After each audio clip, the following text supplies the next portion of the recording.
Everyone, कैसे हाल चाल, कैसे हो आप सब। मैं अंकिता राठौर और मेरा ये क्यूट आप सबका स्वागत करता है on this amazing platform physics वाला।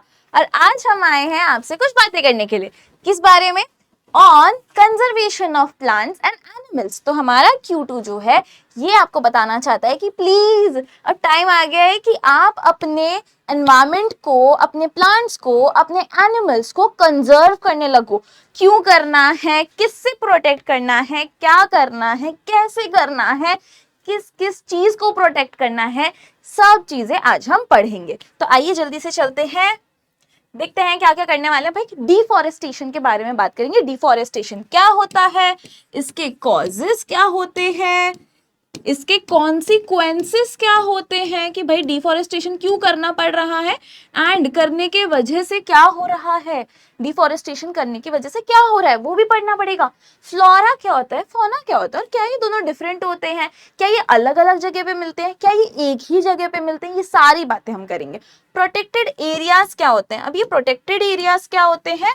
प्रोटेक्टेड एरियाज होते हैं बेटा कुछ एरियाज जहां पे हमारे Q2 जैसे बहुत सारे प्लांट्स और ट्रीज और एनिमल्स, इन सब को प्रोटेक्ट किया जाता है। तो उस एरिया को हम बोलते हैं प्रोटेक्टेड एरियाज। अब ये जो प्रोटेक्टेड एरियाज है, क्या ये कोई एक जगह है जिसको प्रोटेक्टेड एरिया बोलते हैं? नहीं, ये अलग अलग टाइप की होती है। जैसे कि नेशनल पार्क होता है, वाइल्ड लाइफ सेंचुरी होती है,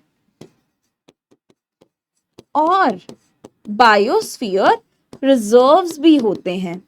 अब ये तीनों जो हैं इनको अलग अलग नाम क्यों दिया है? ये अगर सब प्रोटेक्टेड एरियाज है तो एक ही नाम से तीनों बना देते। नहीं, इन सब का फंक्शन अलग अलग है। हमारा जो एनवायरनमेंट है उसमें इसका जो प्रेजेंस है, हमारे कंट्री में जो इसका प्रेजेंस है, ये अलग अलग इंपॉर्टेंस की वजह से है। अब इन तीनों में क्या डिफरेंस है वो भी आज हम समझेंगे, ठीक है। Endangered, extinct and endemic species क्या होती है, माइग्रेशन क्या होता है, बर्ड्स माइग्रेट क्यों करते हैं या एनिमल्स माइग्रेट क्यों कर रहे हैं, क्या रीजन है, रेड डेटा बुक क्या होता है, ये सारी चीजें आज हम इस चैप्टर में पढ़ेंगे। आइए स्टार्ट करते हैं। कंजर्वेशन क्या होता है जरा सा एक बार देख लेते हैं। सिंस हमारे जो चैप्टर का नाम ही कंजर्वेशन है तो एक बार पहले हमें कंजर्वेशन वर्ड को समझना पड़ेगा। तो कंजर्वेशन क्या है? Conservation is the careful management. किस चीज का? नेचुरल रिसोर्सेज, जो चीजें हमें नेचर प्रोवाइड कर रहा है, हम बना रहे हैं वो वाली नहीं। अगर मान लो मैंने ये पेन जो है ये बनाया, मतलब ह्यूमंस ने बनाया, ये बोर्ड है ये ह्यूमंस ने बनाया, तो ये सब क्या है? ह्यूमन मेड है, ठीक है, ये सब ह्यूमन मेड हो गया। लेकिन अब यहाँ पे जो हमारे पास Q2 है भैया, Q2 is a plant. Plant कहाँ से आया? एनिमल्स जो ये कहाँ से आए? नेचर से आए हैं, है ना। सॉइल है अर्थ के ऊपर और बहुत सारी चीजें हैं, सनलाइट है, वाटर है, बहुत सारी चीजें, ये सब कहाँ से आ रहे हैं? नेचर से हमें मिल रहा है। तो ये सब क्या हो गए? Natural resources. ये जो चीजें हमें नेचर से मिलती है वो क्या हो जाती है? नेचुरल रिसोर्सेज होती है। अब ये नेचुरल रिसोर्सेज जो है इनको डिस्ट्रक्शन से हमें बचाना है या फिर इनको इग्नोर नहीं करना है, इनको नेग्लेक्ट नहीं करना है। इनका एक्सप्लॉइटेशन यानी कि ओवर यूज हो रहा है, इनका शोषण हो रहा है, उससे हमें इनको प्रोटेक्ट करना है, बचाना है। तो इस चीज को हम बोलते हैं कंजर्वेशन, यानी कि बेसिकली आप प्रोटेक्ट कर रहे हो, कंजर्व कर रहे हो, सेव कर रहे हो, ठीक है। अब बात करते हैं बायोडाइवर्सिटी की। अब यहाँ पे जो आपको वर्ड दिख रहा है बायोडाइवर्सिटी बेटा, तो ये बायो का मतलब होता है लिविंग। बायो का मतलब क्या होता है? लिविंग। जैसे कि हमारा Q2 लिविंग है, आप लिविंग हो, मैं लिविंग हूं, तो हम लोग क्या हो गए? बायो के अंदर आ गए। एंड डाइवर्सिटी का मतलब होता है वेराइटी। डाइवर्सिटी मतलब होता है बहुत ज्यादा जब वेराइटी मिलती है उसको हम डाइवर्सिटी बोलते हैं। यानी कि बायोडाइवर्सिटी का मतलब क्या हो गया? लिविंग ऑर्गेनिजम्स में जो वेराइटी मिल रही है उसको हम बोलते हैं बायोडाइवर्सिटी। अब ये बायोडाइवर्सिटी कहाँ की होती है? ये एक पर्टिकुलर रीजन की होती है, ठीक है। कहाँ की होती है? एक पर्टिकुलर रीजन की होती है। तो यहाँ पे वही चीज लिखी हुई है कि बायोडाइवर्सिटी क्या होती है? Variety of different plant, different animals और बाकी के जो लिविंग ऑर्गेनिजम्स है वो। इसमें आपके भाई छोटे छोटे माइक्रो ऑर्गेनिज्म होते हैं ना, वो भी आ जाते हैं, ठीक है। कहाँ मिलते हैं भाई? इन अ पर्टिकुलर रीजन। एक किसी पर्टिकुलर रीजन या एक पर्टिकुलर एनवायरमेंट में जब ये मिलते हैं तो उसे हम बायोडाइवर्सिटी कहते हैं। अब बात करते हैं डिफॉरेस्टेशन की। डिफॉरेस्टेशन का मतलब क्या हुआ? डिफॉरेस्टेशन का मतलब होता है जब हम फॉरेस्ट जो होते हैं उसको क्लियर कर दें, ठीक है। फॉरेस्ट जो है उन्हें हम क्या करें? क्लियर करें। क्लियर मतलब क्या हो रहा है? उनका सफाया हो रहा है, मतलब कि हम ट्रीज को कट कर रहे हैं, प्लांट्स को कट कर रहे हैं, हर्ब्स को, श्रब्स को, जो भी सारी चीजें हैं, जो भी हमें हमारे फॉरेस्ट से मिलता है, सब कुछ उखाड़ दे रहे हैं। क्यों? उस लैंड को, उस एरिया को हम लोग यूज करना चाहते हैं फॉर एनी पर्पस, किसी भी ह्यूमन पर्पस के लिए, ह्यूमन यूज के लिए हम इस जो लैंड है हमारे पास में उसको प्रोक्योर करना चाहते हैं, यानी कि उसको यूज करना चाहते हैं। ठीक है, तो इसीलिए हम जब उसका खत्म कर देते, क्या खत्म कर देते भाई, उसके ऊपर, लैंड के ऊपर जो उसका फॉरेस्ट है, हम फॉरेस्ट को क्लियर करके वहां पे उसको अपने हाथ में ले लेते हैं कि भैया ये अब ये लैंड हमारा हुआ। तो भैया ये क्या होता है, इसको हम बोलते हैं डिफॉरेस्टेशन। डिफॉरेस्टेशन का मतलब क्या हो गया, क्लियरिंग ऑफ फॉरेस्ट, यानी फॉरेस्ट को हटाना। तो यहाँ पे देखो, अब यहाँ पे जो फॉरेस्ट है भैया, इसका क्या हुआ, एकदम आपको यहाँ पे ट्रांजिशन दिख रहा होगा भाई, यहाँ पे बहुत अच्छा खासा हरा भरा हमारा फॉरेस्ट था। अब देखो क्या हो गया, अब यहाँ पे फॉरेस्ट की कटाई हो गई, और जब यहाँ पे फॉरेस्ट जो है यानी कि उसका क्लियरेंस हो गया, तो हमारे प्लांट जो हैं वो तो चले गए। अब हमारे जो छोटे छोटे बर्ड्स हैं वो तो ट्रीज पे बैठते थे, तो उनका हैबिटेट चले गया। जो हमारे बेर हो गए और इस तरीके के जिराफ हो गया, है ना, एलिफेंट हो गया, वो एनिमल्स जो प्लांट्स के ऊपर डिपेंड करते थे खाने पीने के लिए, ट्रीज के ऊपर डिपेंड करते थे, तो अब यहाँ पे तो कुछ बचा ही नहीं है, तो ये तो भूखे मर जाएंगे। इन लोगों के पास रहने के लिए जगह नहीं है, इनके पास खाने के लिए चीजें नहीं है।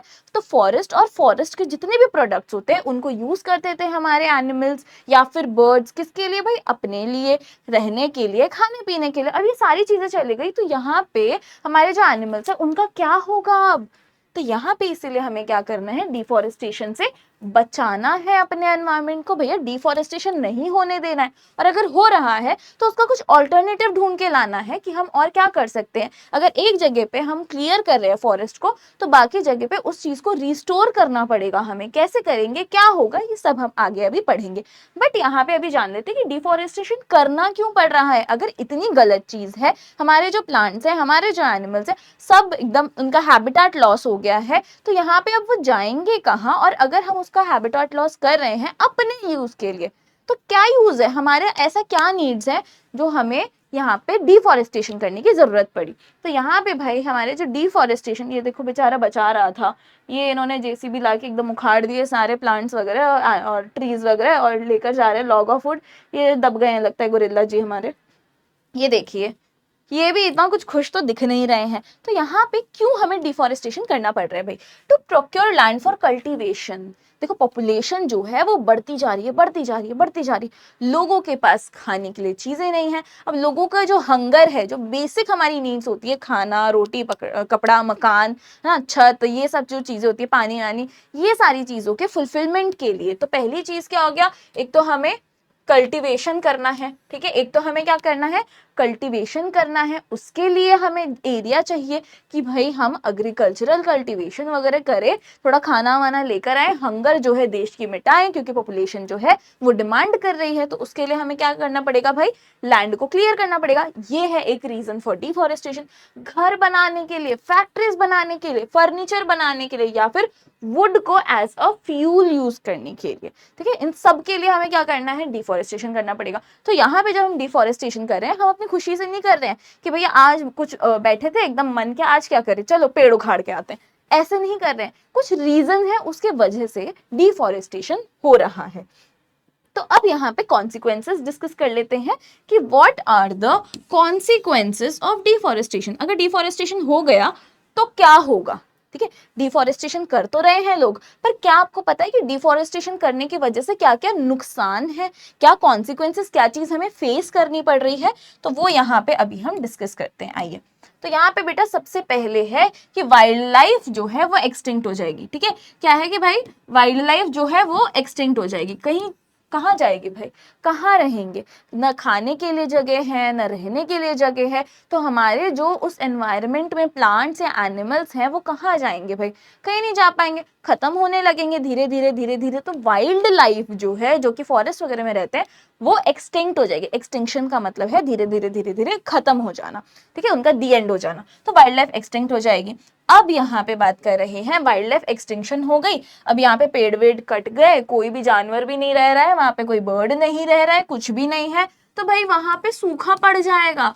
क्योंकि जब हम लोग ट्रीज लगाते हैं, तो ट्रीज क्या करते हैं, अट्रैक्ट करते हैं बादल को, क्लाउड्स को अट्रैक्ट करते हैं, जिसकी वजह से रेनफॉल होती है। ये तो हम सबने छोटे छोटे थे तब पढ़ा था, राइट। तो यहाँ पे भाई, यहाँ पे जब ग्रीनरी ही नहीं है तो क्लाउड्स नहीं आएंगे, क्लाउड्स नहीं आएंगे तो बारिश नहीं आएगी, बारिश नहीं आएगी तो ड्रॉट हो जाएगा। और मान लो अगर बारिश आ भी गई तो यहाँ पे तो प्लांट्स है ही नहीं जो उस वाटर को सोक कर सके, जो रूट्स हैं वो अपने न्यूट्रिशन के लिए वाटर को यूज कर सके, तो पानी तो यूं ही बहेगा, और पानी के यूं ही बहने की वजह से फ्लडिंग हो सकती है, बाढ़ आ जाएगी भाई। पानी क्या है, पानी यहाँ पे फॉरेस्ट में जाता है, जो ट्रीज है वो यूज कर लेते हैं उसको, है ना, लेकिन यहाँ पे पानी जो है वो यूज हो ही नहीं पाएगा क्योंकि वहां पे ट्रीज ही नहीं है, तो सॉइल अपने अंदर कितना पानी लेगा, तो बाकी का जो पानी है वो क्या करेगा, उसकी वजह से फ्लड आ जाएगा।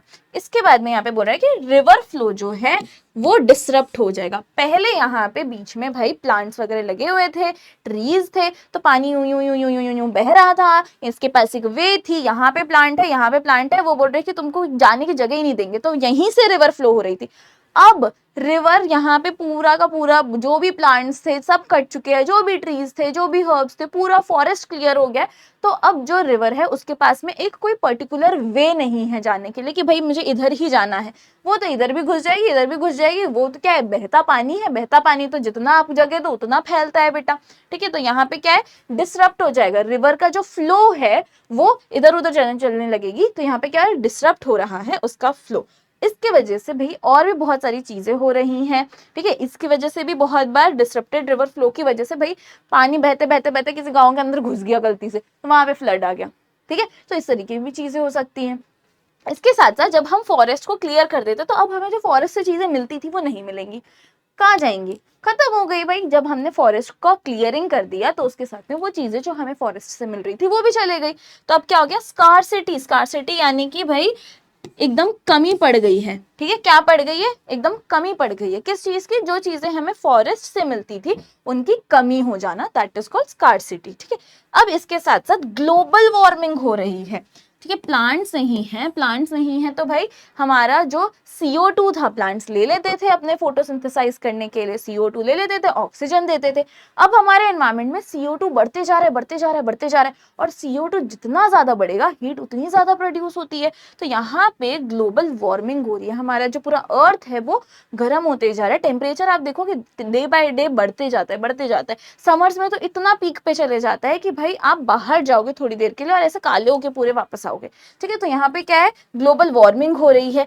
ऐसे ही जब बहुत टाइम तक ड्रॉट वाला जो एरिया है ना, बहुत टाइम तक ऐसे ही रहता है तो वो डेजर्टेड एरिया बन जाता है, ठीक है। अब वहां पे ना वाटर है, ना प्लांट्स है, ना कुछ है, तो वो एरिया क्या हो गया, डिजर्ट बन गया। तो यहाँ पे डिजर्टिफिकेशन हो रहा है, ठीक है। इसके साथ साथ CO2 अभी बताया था हमने, इंक्रीज हो रहा है एनवायरनमेंट में। ओजोन जो लेयर है वो डिप्लीट हो रही है। डिस्प्लेसमेंट ऑफ फॉरेस्ट ड्वेलर्स, जो फॉरेस्ट ड्वेलर्स थे वो कहाँ जाएंगे, इधर उधर घूमने लगेंगे, है ना, तो यहाँ पे इनका भी डिस्प्लेसमेंट हो गया। तो यहाँ पे इतनी सारी 10 चीजें आपको मैंने बता दी है, कॉन्सिक्वेंसेस ऑफ डिफॉरेस्टेशन। अब सुनो, 2 से 3 मार्क का आपका क्वेश्चन बनता है इस वाले टॉपिक से, आपका इस वाले टॉपिक से 2 से 3 मार्क का क्वेश्चन मान के चलो कि बनेगा। और ये क्या बता रहा है भाई, क्या बता रहा है आपको, क्या क्वेश्चन बनेगा कि भैया डिफॉरेस्टेशन क्या होता है, deforestation causes and consequences, it's consequences. यहां पे आपको क्या करना है भाई, डिफॉरेस्टेशन का एक लाइन लिख देना, डिफॉरेस्टेशन क्या होता है, 1 मार्क्स वगैरह के यहाँ पे, कॉजेस 2 लाइन लिख देना, यहाँ पे आपके आधे आधे मार्क के 2 चीजें हो गई। कॉन्सिक्वेंसेस में 3 से 4 लिख देना, तो 0.25 0.25 0.25 0.25 से आपका 1 मार्क बन गया। तो ये आपका 3 मार्क का क्वेश्चन, या फिर 2 लाइन अगर आप टीचर से पूछ लेना भाई किस हिसाब से मार्क्स देते हैं, मैं तो बोलूंगी भाई 4 लाइन लिख दो तो सेफ साइड पे रहोगे, ठीक है। तो यहाँ पे आपको मैंने 10 चीजें बताई हैं भाई, 2 से 4 चीजें तो याद कर ही सकते हो, ठीक है। और वो भी है लॉजिकल चीजें हैं, तो आपको समझ में आ ही गई होंगी, आप अपने ओन वर्ड्स में भी लिख सकते हो। ये बेटा आपका 2 से 3 मार्क का क्वेश्चन यहाँ से बन सकता है, तो ध्यान देना है। आगे बात करते हैं, अगर ये आपके वाइवा में आएगा तो भी टीचर्स आपसे ये पूछ सकते हैं, ठीक है। आगे बढ़ते हैं, आगे देखते हैं कि भाई और क्या क्या चीजें हैं इस चैप्टर के अंदर। फ्लोरा एंड फौना, तो भाई अब फ्लोरा क्या होता है, आपने देखा होगा मम्मी और आपकी बहनें जो भी होती हैं या दोस्त होते हैं, अगर कोई फीमेल है तो वो लोग कहीं बाहर जाते शॉपिंग के लिए तो बोलते हैं भैया फ्लोरल प्रिंट का कुर्ता दिखाइए, फ्लोरल प्रिंट का हमें आप कुछ दिखाइए, कोई टॉप वॉप दिखाइए सुंदर सा, है ना। तो यहाँ पे फ्लोरल प्रिंट क्या होता है बेटा, जिसमें फूल पत्ते बने होते हैं, ठीक है, जिसमें भी फ्लोरल प्रिंट क्या होता है, जिसमें फूल पत्ते बने होते हैं। तो अब इस वर्ड में से एल हटा दो तो क्या बचा, फ्लोरा, ठीक है, ऐसे याद कर सकते हो। फ्लोरा क्या होता है, प्लांट्स, यानी कि उसका मतलब क्या होता है, प्लांट्स जो एक पर्टिकुलर एरिया में मिल रहे हैं या लगे हुए हैं तो उनको हम बोलते हैं फ्लोरा, ठीक है। जो भी प्लांट्स है, ट्रीज हैं, ये सब क्या हो गए हमारे फ्लोरा। और फौना क्या हो गए, अभी हम क्या पढ़ रहे हैं बेटा, conservation of plants and animals. तो यहाँ पे प्लांट्स जो हैं अगर वो हमारे फ्लोरा हैं, ये जो हमारा Q2 है ये क्या होगा, फ्लोरा में आएगा, ठीक है। एक जगह पे एक पर्टिकुलर एरिया में जो भी प्लांट्स मिलते हैं वो उधर का फ्लोरा हो गया, और जो भी वहां पे एनिमल्स मिलते हैं वो वहां के फौना हो गए, ठीक है। जो भी वहां पे एनिमल्स मिल रहे हैं ये सब क्या हो गए, ये हो गए वहां के फौना। और Q2 जो है इस पर्टिकुलर एरिया का क्या है बेटा, फ्लोरा, ठीक है। आई होप आपको क्लियर हो गया होगा ये चीज। आगे बढ़ते हैं। फ्लोरा एंड फौना एक मार्क का पूछते हैं, दोनों क्या होता है डिफाइन कर दो बस, ठीक है, तो डिफाइन कर दीजिएगा। अब यहाँ पे आते हैं प्रोटेक्टेड एरियाज पे। तो ये प्रोटेक्टेड एरियाज कौन कौन से हैं बेटा, हमने बात की थी स्टार्टिंग में ही, wild life sanctuary, national park and biosphere reserve. अब यहाँ पे आपको जो चीजें याद करनी है मैं आपको बता देती हूँ, ये पूरा टेबल आपको मिल जाएगा, टेंशन लेने की जरूरत नहीं है कि अरे भाई ये जो टेबल है ये कैसे हमें मिलेगा, कहाँ से मिलेगा, मिल जाएगा, ठीक है। एक बार इसको ध्यान से देख लो। They are established for the protection of only wild life. Wild life मतलब कि सिर्फ एनिमल्स, ठीक है। तो यहाँ पे वाइल्ड लाइफ सेंचुरी किसके लिए होती है, सिर्फ एनिमल्स के लिए होती है, ठीक है। किसके लिए है ये, सिर्फ एनिमल्स के लिए। ये नेशनल पार्क क्या होते हैं, ये प्लांट्स, एनिमल्स, हिस्टोरिकल ऑब्जेक्ट्स और साथ साथ में पूरा का पूरा इकोसिस्टम, यानी उस पर्टिकुलर एरिया में जो भी चीजें सबको अपने अंडर में ले लेते हैं। बोला कि ये पूरा का पूरा क्या है, नेशनल पार्क है। तो किस किस को प्रोटेक्ट करे भाई, एंटायर इकोसिस्टम, वहां पे जो भी है प्लांट्स हैं, एनिमल्स हैं, कोई भी हिस्टोरिकल ऑब्जेक्ट हो गया, सबको प्रोटेक्ट करे। और जो हमारा बायोस्फीयर रिजर्व होता है ये वो क्या करता है भाई, बायोडाइवर्सिटी को प्रोटेक्ट करता है। बायोडाइवर्सिटी क्या होता है, लिविंग ऑर्गेनिज्म। यहाँ पे नेशनल पार्क में नॉन लिविंग भी आ गए हैं, यहाँ पे सिर्फ लिविंग ऑर्गेनिजम्स की जो वेराइटी है यानी कि बायोडाइवर्सिटी। तो यहाँ पे आई होप आपको डिफरेंस समझ में आ गया होगा। एक में क्या है, सिर्फ एनिमल्स है, एक में एनिमल्स एंड प्लांट्स है, और ये जो नेशनल पार्क है इसके अंदर animals, plants, non living things, पूरा का पूरी सारी चीजें आ गई, ठीक है। चलो और डिफरेंस देख लेते हैं इनके फटाफट से। तो यहाँ पे है भाई बाउंड्रीज जो होती है इसकी, ये फिक्स्ड नहीं होती है, ठीक है। वाइल्ड लाइफ सेंचुरी की बाउंड्रीज फिक्स नहीं होती है। ये बोल देंगे कि भाई इधर इतना थोड़ा थोड़ा थोड़ा थोड़ा, ठीक है। ये कोई नंबर नहीं बता रहे कि 1 किलोमीटर 2 किलोमीटर, ये थोड़ा थोड़ा थोड़ा थोड़ा टाइप का बता रहे कि इतना इतना एरिया है भाई हमारे पास में, ठीक है। तो ये क्या, बाउंड्रीज इसकी फिक्स्ड नहीं है। पर यहाँ पे लॉ ऑफ गवर्नमेंट का जो लॉ होता है उसके अकॉर्डिंग जो बाउंड्रीज होती हैं वो फिक्स्ड होती है, ठीक है। और यहाँ पे भी बाउंड्रीज क्या है बेटा, फिक्स्ड है। यहाँ पे बोल रहा है कि there are less restrictions and human activities allowed. यहाँ पे क्या है, रेस्ट्रिक्शन जो है वो कम है और ह्यूमन एक्टिविटीज जो होती है वो अलाउड होती है, ठीक है। यहाँ पे ह्यूमन एक्टिविटीज अलाउड नहीं है और यहाँ पे भाई ज्यादा रेस्ट्रिक्शन है और ह्यूमन एक्टिविटी कोर जोन में अलाउड नहीं है। इसके ना जोन्स होते हैं, ठीक है। तो जो कोर जोन है, सबसे अंदर वाला जो जोन है, वहां पे ह्यूमन एक्टिविटीज अलाउड नहीं है, बाहर बाहर है, लेकिन इधर ज्यादा रिस्ट्रिक्शंस है, ठीक है। बहुत सारे रिस्ट्रिक्शंस है यहाँ पे। अब यहाँ पे जो बेटा वाइल्ड लाइफ सेंचुरी होती है वो एक स्मॉल एरिया होता है, ये भी एक स्मॉल एरिया है, लेकिन इन दोनों से कंपेयर करें वाइल्ड लाइफ एंड हमारा जो नेशनल पार्क है उससे ज्यादा बड़ा रहता है बायोस्फीयर रिजर्व। इवन बहुत सारी जगह पे नेशनल पार्क जो होता है वो बायोस्फीयर रिजर्व के अंदर आते हैं, ठीक है। मैं आपको बताऊंगी इसके आगे कौन कौन से होते हैं, ठीक है। वाइल्ड लाइफ सेंचुरी भी होती है, वो भी आ जाती है बायोस्फीयर रिजर्व के अंदर। तो बायोस्फीयर रिजर्व कंपैरेटिवली एक लार्जर एरिया है, ये दोनों क्या छोटे छोटे एरिया हैं, ठीक है। अब ये क्या होती है, कौन ओन करता है इसको, या तो गवर्नमेंट कर सकती है या तो फिर प्राइवेटली ओन्ड हो सकता है, कोई भाई बड़ी पार्टी होगी एकदम पैसे वैसे वाली भैया, तो वो बोल सकती है कि आओ भाई वाइल्ड लाइफ को प्रोटेक्ट करते हैं, ठीक है, तो अपनी खुशी से तो वो प्रोटेक्ट कर रहे हैं, तो ये प्राइवेटली ओन्ड भी हो सकते हैं, ठीक है। ये जो होते हैं सिर्फ गवर्नमेंट ओन्ड होते हैं, ठीक है। नेशनल पार्क क्या है भाई, नेशनल है तो समझ जाओ भाई नेशन वाले प्रोटेक्ट कर रहे हैं इनको, कौन है नेशन में, भैया गवर्नमेंट आ गई अपनी यहाँ पे, ठीक है। और यहाँ पे भाई अगर ये जो है ये एक छोटा एरिया है, नेशनल पार्क का छोटा area compared to biosphere reserve, अगर नेशनल पार्क को ही गवर्नमेंट जो है वो देख रही है, पूरा उसको ओन कर रही है, भैया बायोस्फीयर रिजर्व तो बड़ा चीज है भाई, इसको तो करेगी ही ना। तो यहाँ पे ये भी क्या होती है, ओन बाय गवर्नमेंट। अब एग्जांपल्स है यहाँ पे भाई जो मैंने आपको बताया था, Sanjay Gandhi wild life sanctuary जो है, ठीक है, ये हो गया। यहाँ पे आपका कॉर्बेट नेशनल पार्क है एंड पचमढ़ी बायोस्फीयर रिजर्व, ठीक है। तो ये सब क्या है भाई, ये सब एग्जाम्पल्स हैं। तो अब जो प्रोटेक्टेड एरियाज है, आई होप आपको उसमें जो भी डिफरेंसेस है वो समझ में आए होंगे, ठीक है। आगे बढ़े, ये आप इसका स्क्रीनशॉट लेना चाहते हैं तो ले सकते हैं, मैं साइड हो गई हूँ, ठीक है। चलो आगे बढ़े, अब देखते हैं प्रोजेक्ट टाइगर। अब जो प्रोजेक्ट टाइगर है, प्रोजेक्ट टाइगर क्या है भाई, टाइगर्स को प्रोटेक्ट करने के लिए, जो हमारा जैसा Q2 था ना वैसे ही अब एक पर्टिकुलर चीज पे हम फोकस करें, किस पे फोकस करें, हम टाइगर्स पे फोकस करें। तो यहाँ पे हमारी जो गवर्नमेंट है उन्होंने टाइगर्स को प्रोटेक्ट करने के लिए प्रोजेक्ट टाइगर निकाला। क्या किया है, लॉन्च किया है, किसने किया है भाई, गवर्नमेंट ने किया है, किसको प्रोटेक्ट करने के लिए, टाइगर्स को प्रोटेक्ट करने के लिए, ठीक है। Protect tigers in the country, अपनी कंट्री के लिए, ऐसा नहीं कि पूरा दुनिया जहान में जहां भी होगा हम प्रोटेक्ट करेंगे, ऐसा नहीं है, ठीक है। हमारी गवर्नमेंट ने हमारी कंट्री के अंदर, इंडिया के अंदर करने के लिए किया, ठीक है। अब ऑब्जेक्टिव क्या है, क्या रीजन है, क्यों कर रहे हैं, इंश्योर कर रहे हैं कि भाई जिंदा रहे, सर्वाइवल हो, ठीक है।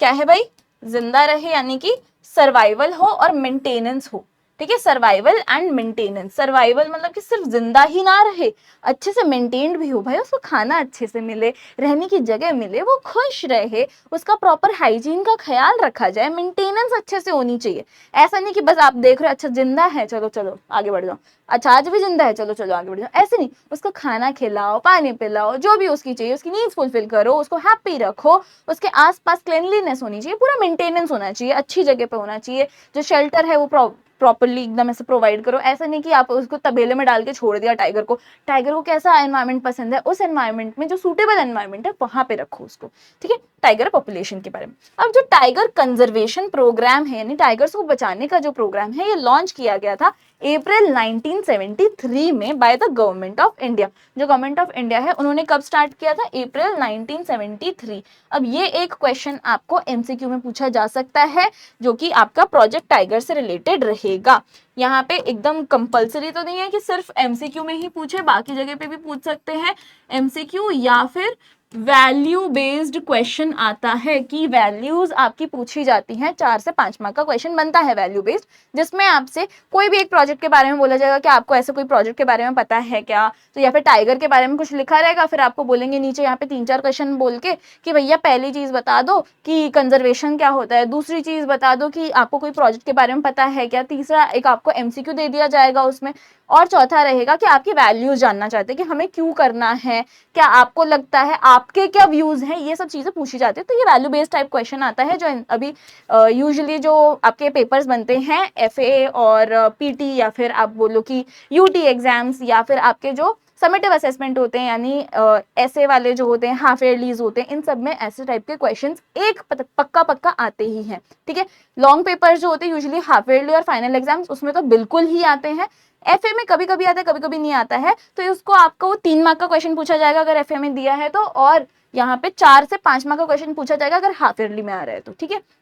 अब यहाँ पे आपके टीचर्स जो हैं अगर वो ये वाइवा में पूछ रहे हैं तो ये चीज आपको पक्का पूछ सकते हैं कि प्रोजेक्ट टाइगर जो है इसको कहाँ पे किसने स्टार्ट किया है, भाई इंडिया में स्टार्ट किया है, किसने किया, गवर्नमेंट ऑफ इंडिया ने किया है, ठीक है। कब यहाँ पे टाइगर कंजर्वेशन प्रोग्राम स्टार्ट हुआ था, अप्रैल 1973 में हुआ था, किसने किया था, गवर्नमेंट ऑफ इंडिया ने किया था। ये सारी चीजें आपसे पूछी जा सकती हैं। अब ये जो है इसमें मोर देन 50 नेशनल पार्क्स, ठीक है, मोर देन 50 नेशनल पार्क्स जो हैं इनको ले लिया गया है, मोर देन मतलब अभी इससे ज्यादा हो चुके हैं, ठीक है। चलो अब आते हैं वाइल्ड लाइफ सेंचुरीज। अब देखो वाइल्ड लाइफ सेंचुरीज जो है ये आपको पूछी जा सकती हैं मैप फॉर्मेट में, ठीक है, मैप का आ जाएगा कि भाई मैप पे बता दो फटाफट से कि भरतपुर बर्ड सैंक्चुरी कहाँ पे है। ये नहीं दिया जाएगा कि ये राजस्थान में, आपको सिर्फ इतना ही दिया जाएगा, यहाँ पे जो भरतपुर बर्ड सैंक्चुरी है ये कहाँ पे बता दो, या Sanjay Gandhi wild life sanctuary है ये कहाँ पे बता दो, ठीक है, या Bhima Shankar wild life sanctuary है ये कहाँ पे बता दो। तो सिर्फ आपको इतना इतना ही दिया जाएगा। अब ये जो है आगे के, ये आपको मैप पे मार्क करने पड़ेंगे। अब इसी को आपको एमसीक्यू फॉर्मेट में भी पूछा जा सकता है कि एमसीक्यू फॉर्मेट में आपको बताना है। अब अगर आपके लॉन्ग क्वेश्चन आता है कि प्रोटेक्टेड एरियाज जो है या फिर वाइल्ड लाइफ सैंक्चुरी, आपके पास कोई भी, ये जो तीन है इनमें से कोई भी दो को उठा के पूछ लेंगे, वाइल्ड लाइफ सैंक्चुरी और बायोस्फीयर रिजर्व, या फिर वाइल्ड लाइफ सैंक्चुरी और नेशनल पार्क, या national park and biosphere reserve, इनमें से आपको किसी भी दो के बीच में डिफरेंस पूछ लेंगे। तो वहां पे एग्जाम्पल मेंशन करने के लिए भी ये आपको यूजफुल रहेगा, ठीक है। तो मैप्स, एमसीक्यू या फिर एग्जाम्पल्स के फॉर्मेट में आपको ये पूछा जा सकता है। तो इसको अच्छे से समझ लेना कि भैया कौन सी चीज कहाँ पे है, ठीक है, कौन से प्लेस है, क्या नाम है उसका, जो भी वाइल्ड लाइफ सेंचुरी है या फिर नेशनल पार्क है या बायोस्फीयर रिजर्व है, क्या नाम है और कौन से जगह पे है, ये आपको प्लेस याद करनी है। आपको मैप में मोस्ट प्रोबेबली 3 से 5 मार्क का आता है भाई मैप, उसमें पूछा जा सकता है। नेशनल पार्क में जो यूजुअली पूछा जाता है, मैंने बहुत सारे साल के पेपर्स इकट्ठे किए हैं, बहुत सारे स्कूल्स के पेपर्स इकट्ठे किए हैं, और उसमें से मैंने छाटा है कि भाई ये चीज रिपीटेटिवली पूछी जा रही है। तो उसमें है भैया कॉर्बेट नेशनल पार्क जो कि उत्तराखंड में है, कान्हा नेशनल पार्क जो मध्य प्रदेश में है, सतपुड़ा नेशनल पार्क जो मध्य प्रदेश में है, काजीरंगा नेशनल पार्क जो आसाम में है, गिर नेशनल पार्क गुजरात में, एंड दचिगम नेशनल पार्क जो कि जम्मू एंड कश्मीर में है। तो ये जो है ये बहुत ज्यादा रिपीटेटिवली पूछे जाते हैं, ये मोस्टली फेमस तो, ठीक है। फिर आता है बायोस्फीयर रिजर्व, तो नंदा देवी बायोस्फीयर रिजर्व जो कि उत्तराखंड में है, नीलगिरी बायोस्फीयर रिजर्व जो तमिलनाडु में है, पचमढ़ी बायोस्फीयर रिजर्व जो कि मध्य प्रदेश में है, सुंदरबन बायोस्फीयर रिजर्व जो कि वेस्ट बंगाल में, ठीक है। ये जो है ये भी आपको सेम वही बेटा मैप के फॉर्मेट में, एग्जांपल्स के में या फिर एमसीक्यू के फॉर्मेट में आपको पूछा जा सकता है। क्या पूछेंगे वो भी मैंने आपको बता दिया, ये आपको नाम दे दिया जाएगा कहाँ पे है ये बता दो, या फिर आपको एक स्टेट का नाम दे देंगे कि भाई मध्य प्रदेश में इनमें से कौन सा है, ठीक है। तो यहाँ पे आपको ये चारों दे दिया, अब आपको बताना है कि इन चारों में से मध्य प्रदेश में कौन सा है, ठीक है। तो आपको पता है कि भाई पचमढ़ी बायोस्फीयर रिजर्व है, तो आप वहां पे टिक कर दोगे। इस तरीके के एमसीक्यू के क्वेश्चंस भी पूछे जा सकते हैं। अब बात आती है एंडेमिक स्पीशीज पे। तो एंडेमिक स्पीशीज क्या होती है? स्पीशीज होती है बेटा, प्लांट्स भी हो सकती है, एनिमल्स भी हो सकते हैं, ह्यूमंस भी हो सकते हैं, कुछ भी हो सकते हैं। तो यहाँ पे हम जो बात कर रहे हैं मेनली किसकी बात कर रहे हैं? हम बात कर रहे हैं प्लांट्स एंड एनिमल्स दोनों की। तो प्लांट्स और एनिमल्स जो नेटिव होते हैं एक स्पेसिफिक ज्योग्राफिक एरिया के, मतलब मान लो इतना बड़ा मेरे पास में बोर्ड है, तो मान लो इतना बड़ा एरिया है, लेकिन मैं सिर्फ इतना एरिया लेके चलूं कि भाई मेरे को सिर्फ इतने एरिया में कौन कौन से प्लांट्स या एनिमल्स रह रहे हैं वो पता करना है। तो मेरा जो इतना एरिया है उसको हम बोलेंगे एक स्पेसिफिक ज्योग्राफिक एरिया, जैसे कि एक लेक हो गया, आइलैंड हो गया, माउंटेन रेंज हो गया, ठीक है, जो भी एक स्पेसिफिक एरिया है, ठीक है। तो आपने देखा होगा भाई आपको इंडिया में माउंटेन्स भी मिल जाते हैं, बीचेस भी मिल जाते हैं, फॉरेस्ट भी मिल जाते हैं, डेजर्ट भी मिल जाता है, अलग अलग रीजन्स मिल जाते हैं। तो वैसे ही एक पर्टिकुलर रीजन या पर्टिकुलर ज्योग्राफिक एरिया जो है वहां पे पूरे पूरे कहीं पे भी वर्ल्ड में नहीं मिलेगा, बस उसी जगह पे मिलेगा, उसको हम बोलते हैं एंडेमिक स्पीशीज। जैसे कि पोलार बेयर, पोलार बेयर आपको दिखेगा रेगिस्तान में घूमते हुए अपने राजस्थान में? नहीं दिखेगा ना। कहाँ दिखेगा भाई? कहाँ दिखेगा? ये आपको नॉर्दर्न हेमिस्फीयर में दिखेगा, ठीक है। फिर आ गया लेमुर, लेमुर कहाँ पे होगा भाई? मेडागास्कर आइलैंड पे मिलेगा। ऐसे ही आप ऐसे चल रहे हो आप देखोगे एक डॉग है, आपका पेट डॉग पाला हुआ है, उसके साथ में लेमुर घूम रहा है एकदम गले में हाथ डाल के। ऐसा हो सकता है क्या? नहीं हो सकता, क्योंकि ये एक स्पेसिफिक एरिया में मिलता है, ठीक है। जायंट पांडा जो कि चाइना में मिलता है, ये मत बोलना कि भाई मैं भी तो मैम मेरे भी तो कैरेक्टरिस्टिक पांडा जैसे हैं, मैं भी तो हमारा इंडिया में मिलता हूँ, लेकिन मैं, ऐसा नहीं है, ठीक है। ये यहाँ पे जानवरों की बात हो रही है, रियल वाले, ठीक है। नीलगिरी ताहर जो कि वाइल्ड शीप है, नीलगिरी हिल्स में मिलती है of the western Ghats India, ठीक है। ये यहाँ पे ऐसे आपको कहीं और पे नहीं मिलेगी, ठीक है। यहाँ पे पोलार रीजन में नहीं जाकर ढूंढ सकते हो कि नीलगिरी गाय दिखी क्या, ठीक है। तो यहाँ पे आपको नहीं दिखेगा, ठीक है, ये शीप वगैरह नहीं दिखेंगे आपको। आते हैं अब एक्सटिंक्ट स्पीशीज के ऊपर। एक्सटिंक्ट मतलब कि जो खत्म हो चुकी हैं, ठीक है। एक टाइम पे अर्थ पे उनकी प्रेजेंस थी और हमें भी पता है, उसके सबूत भी हैं कि भैया वो एग्जिस्ट करते थे, लेकिन अब वो खत्म हो चुके हैं, टाटा हो गए, बाय बाय हो गए, ठीक है। तो यहाँ पे वो स्पीशीज जो एक्सटेंट होती है, मतलब कि लास्ट एग्जिस्टिंग मेंबर जो होता है वो भी मर जाता है, मतलब वो पूरा जो उनकी स्पीशीज चल रही है उसमें जो लास्ट मेंबर है वो भी गया, ठीक है, तो उसका मतलब है कि एक भी उनके फैमिली का या उनकी स्पीशीज का कोई भी जानवर नहीं बचा। जैसे डायनासोर कभी हुआ करते थे, अभी डायनासोर मिलते हैं कि हाँ भाई एक आधे डायनासोर ऐसा तो घूमते रहते हैं, नहीं मिलते ना। तो यहाँ पे वो क्या है, एक्सटिंक्ट स्पीशीज है। ऐसे ही डोडो जो है, वूली मैमोथ है, स्टेलर सी काऊ है, कैरोलिना पैराकीट है, ये जो सब है, ये सब क्या है, ये एक टाइम पे मिलते थे, अब ये एकदम खत्म हो गए हैं। तो ये हमारे एक्सटिंक्ट स्पीशीज है। अब बात करते हैं एंडेंजर्ड एनिमल्स की। एंडेंजर्ड एनिमल्स वो होते हैं जो खतरे में हैं। किस चीज के खतरे में? एक्सटिंक्ट होने के। अगर हमने इसे अभी नहीं बचाया तो ये खत्म हो जाएंगे, ये भी एक्सटिंक्ट हो जाएंगे, डायनासोर जैसे गायब हो जाएंगे बेटा धरती से। ठीक है, तो एंडेंजर्ड एनिमल्स क्या होते हैं? वो स्पीशीज ऑफ एनिमल्स या प्लांट्स या कोई भी ऑर्गेनिजम्स जो डेंजर में है। क्या है भैया? जो डेंजर में है, खतरे में है। किस चीज के खतरे में? ऑफ बिकमिंग एक्सटिंक्ट, यानी खत्म होने के। जैसे कि वन हॉर्न्ड राइनोसरस, एलिफेंट जो होता है, कौन सा? अफ्रीकन फॉरेस्ट वाला एलिफेंट। ठीक है, एशियाटिक लायन, बंगाल टाइगर, ये सब क्या है? एंडेंजर्ड एनिमल्स हैं। इसीलिए जो आपको यहाँ पे दिख रहा है ना बंगाल टाइगर, इसी के लिए यहाँ पे गवर्नमेंट ऑफ इंडिया ने टाइगर्स को प्रोटेक्ट करने के लिए बहुत सारे अलग अलग प्रोजेक्ट्स निकाले हैं, बहुत सारे नेशनल पार्क्स को अपने अंडर में लिया। अब आती है बात रेड डेटा बुक की। अब ये जो बुक है भाई, ये जो बुक है इसका काम क्या है? यहाँ पे आपको बहुत सारे प्लांट्स भी दिख रहे हैं, एनिमल्स भी दिख रहे हैं, बर्ड्स भी दिख रहे हैं, टर्टल भी दिख रहे हैं, भाई सब कुछ दिख रहा है। तो इसमें होता क्या है, आओ देख लेते हैं। तो यहाँ पे बोल रहे हैं रेड डेटा बुक एक ऐसा डॉक्यूमेंट है, ठीक है, ऐसा डॉक्यूमेंट है जिसमें बहुत ही रेयर, मतलब हर जगह नहीं मिलते हैं, कहीं कहीं पे मिलते हैं ना, वो वाले एकदम रेयर या फिर एंडेंजर्ड स्पीशीज जो होते हैं कि भैया ये खत्म होने के कगार पर हैं, बिल्कुल एकदम खतरे में है, वो वाले जो स्पीशीज होते हैं रेयर या फिर एंडेंजर्ड स्पीशीज ऑफ किसका? लिविंग। लिविंग में क्या आएगा भाई? लिविंग में क्या है भाई? एनिमल्स, प्लांट्स या फिर फंगस। ठीक है, कोई माइक्रो ऑर्गेनिज्म हो गया, जैसे फंगस हो गया, प्लांट हो गया, एनिमल हो गया, इन सब के बारे में लिखा रहता है कि भैया ये खत्म होने के लिए रेडी है बिल्कुल, कि भैया एक इंसान, दो इंसान जो है, मतलब इनके परिवार वाला, कि ठीक है एक जो है लास्ट स्पीशीज का एक बचा है परिवार का सदस्य, अगर ये गया तो इसकी पूरी स्पीशीज खत्म हो जाएगी। वैसे जो है भाई 6-7 बचे हैं, 8-10 बचे हैं, 12-15 बचे हैं, ऐसे कुछ लिमिटेड नंबर जो बचे हैं भाई, उनको हम रेड डेटा बुक में एकदम नोट डाउन करके रखते हैं कि भैया ये एकदम खतरे में है बिल्कुल, अभी इनको नहीं बचाया तो ये गए, टाटा बाय बाय। ठीक है, तो हमारा Q2 इनके बिहाफ पे बात करने आया है आज आपसे। ठीक है, तो ये एक सोर्स बुक है जो रिकॉर्ड रखती है सारे एंडेंजर्ड एनिमल और प्लांट्स का, एक्सटिंक्ट का नहीं। ध्यान देना है, ये भी आपको एग्जाम में पूछा जा सकता है, 1 मार्क का क्वेश्चन आता है इससे, MCQ हो जाए या फिर डिफाइन आ जाए या फिर आपसे पूछा जाए कि भाई रेड डेटा बुक का यूज क्या है। ठीक है, क्या काम है इसका, क्यों इसको रखा जाता है, इंपॉर्टेंस क्या है, ये इनमें से कोई भी 1 मार्क्स का ही पूछा जाएगा इस टॉपिक पे से। ठीक है, अब एग्जाम्पल क्या है? फ्लाइंग स्क्विरल, जायंट जो अपना स्क्विरल है इंडिया वाला, black buck, Himalayan musk deer, great Indian rhinoceros, snow leopard, tiger, ये सारी जो है भाई इनको रेड डेटा बुक में लिखा गया है कि भैया ये खत्म हो सकते हैं कभी भी। ठीक है, अब बात करते हैं माइग्रेशन की। माइग्रेशन क्या होता है?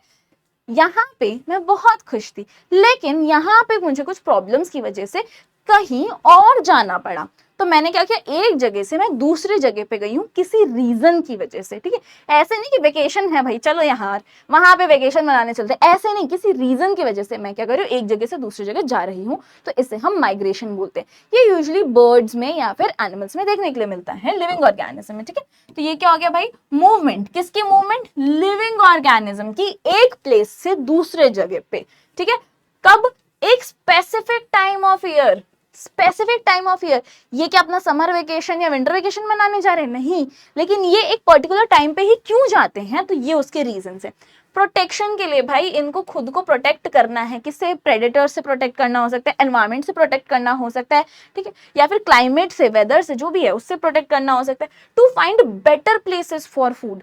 एक पर्टिकुलर टाइम जब आता है तब वहां पे सब कुछ चले जाता है भाई, खाने की चीजें नहीं रहती हमारे एनिमल्स के पास, तो अब वो बोल रहे कि भाई वहां पे खाने के बिल्कुल चीजें नहीं है, तो हम क्या करेंगे, किसी दूसरी जगह पे जाएंगे, वहां पे खाना खाएंगे। ठीक है, तो यहाँ पे क्या है, बेटर प्लेसेस ढूंढ रहे हैं खाना खाने के लिए, तो हम किसी और जगह चलते हैं। ठीक है, सीजनल चेंजेस, जो सीजन है वो चेंज हो गया, सीजन चेंज हुआ, अब जो भी हमारी स्पीशीज है या जो भी मान लो कि आपका लिविंग ऑर्गेनिज्म है, वो उस टाइम पे उस जगह पे नहीं सरवाइव कर पाएगा अगर वो रह गया तो, क्योंकि सीजन खराब है, ठीक है। तो वो बोलता है कि चलो मुझे गर्मी बहुत लगती है, मैं गर्मी में यहाँ नहीं रह पाऊंगा, या मुझे सर्दी बहुत लगती है तो मैं सर्दी वाले सीजन में यहाँ नहीं रह पाऊंगा। तो अब वो क्या करते हैं, एक प्लेस से दूसरे जगह पे जा रहे हैं।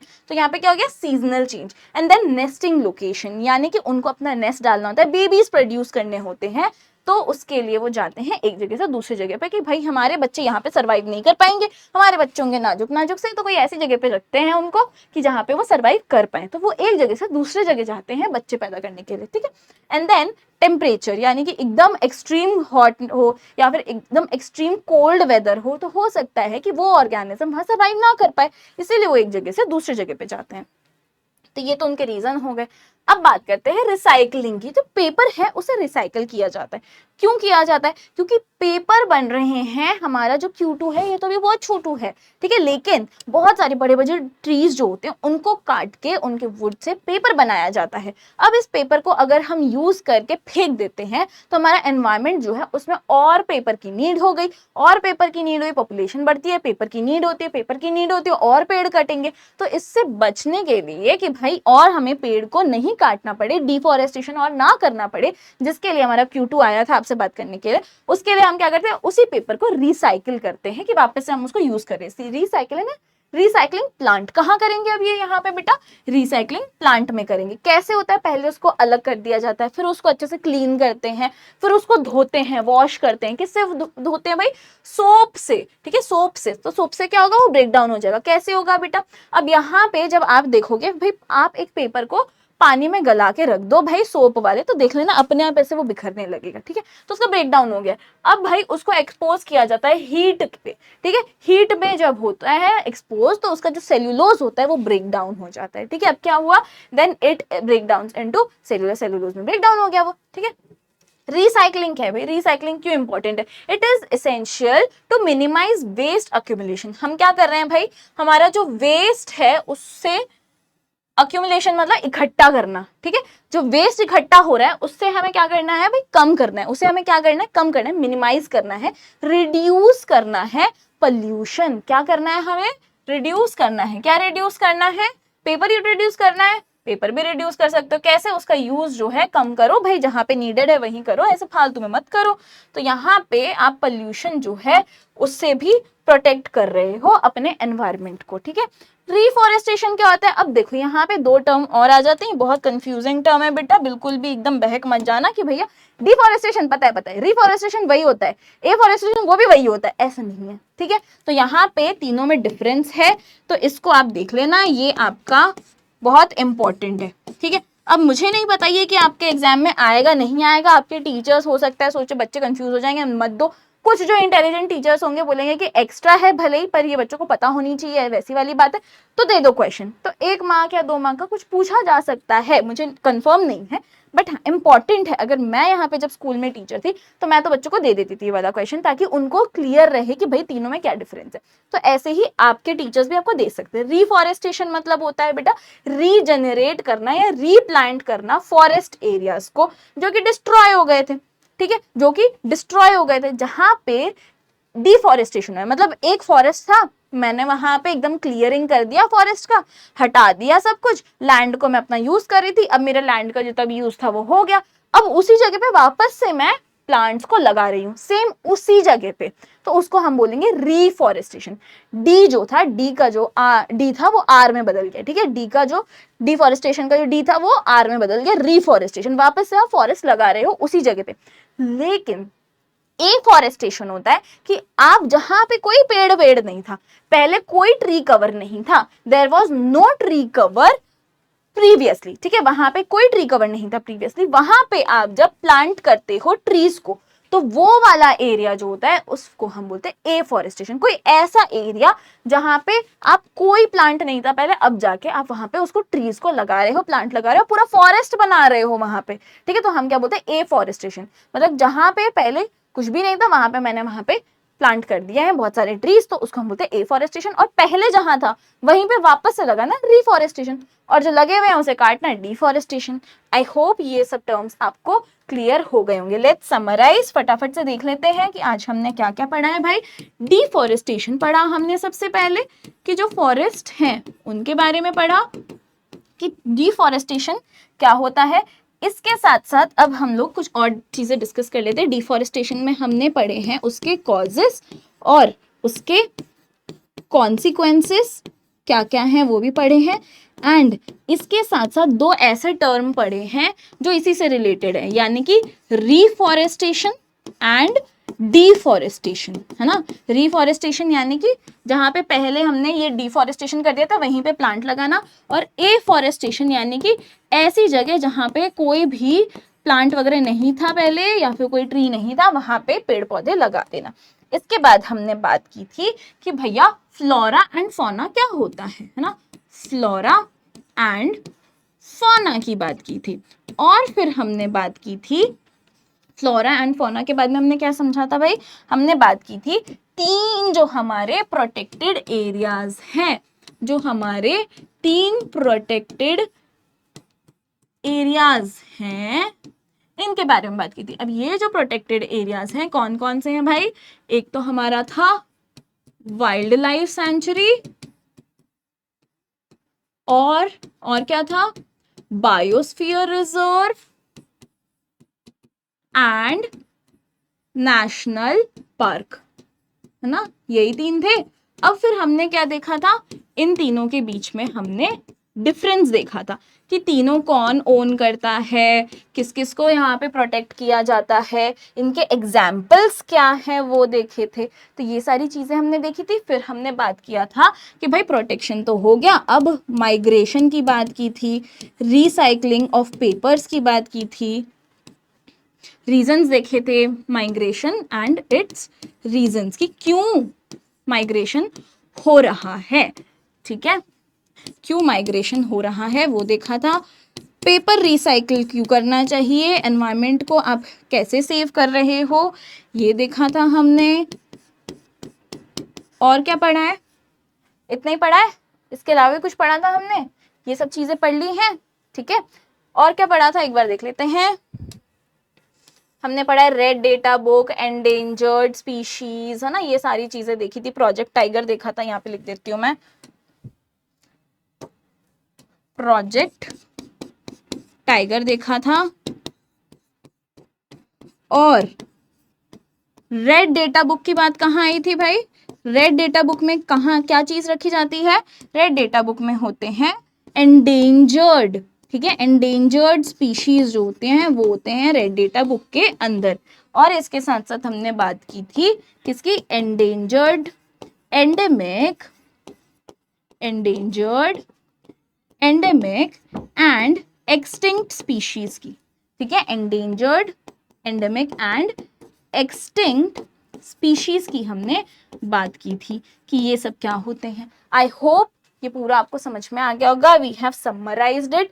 आपके लिए एक होमवर्क देके जा रही हूं कि आपको याद करना है कि national park and biosphere reserve, national park and biosphere reserve जो होता है इसमें दो डिफरेंसेस आपको बताने हैं, ठीक है। याद भी करना है, पूरा चैप्टर जो है अच्छे से पढ़ लो, और इसमें से दो डिफरेंसेस मुझे कमेंट डाउन करके फटाफट से नीचे बता देना कि नेशनल पार्क और बायोस्फीयर रिजर्व जो होता है इसमें कोई भी दो डिफरेंस बता दो, एग्जाम्पल बता दो, क्या क्या चीजों को प्रोटेक्ट किया जाता है वो बता दो, कौन ओन करता है वो बता दो, कोई भी जो दो डिफरेंस आपको लग रहे हैं वो आपको बताना है। होप आपको ये पूरा जो क्लास है ये समझ में आया होगा। Thank you everyone. और मेरे प्यारे प्यारे टिंगूस, अच्छे से पढ़ाई करो, रॉक करो, अच्छे से मार्क्स लेकर आओ एंड हमें बहुत प्राउड फील करवाओ। Take care of yourself. मिलते हैं अपनी अगली क्लास में। Bye bye.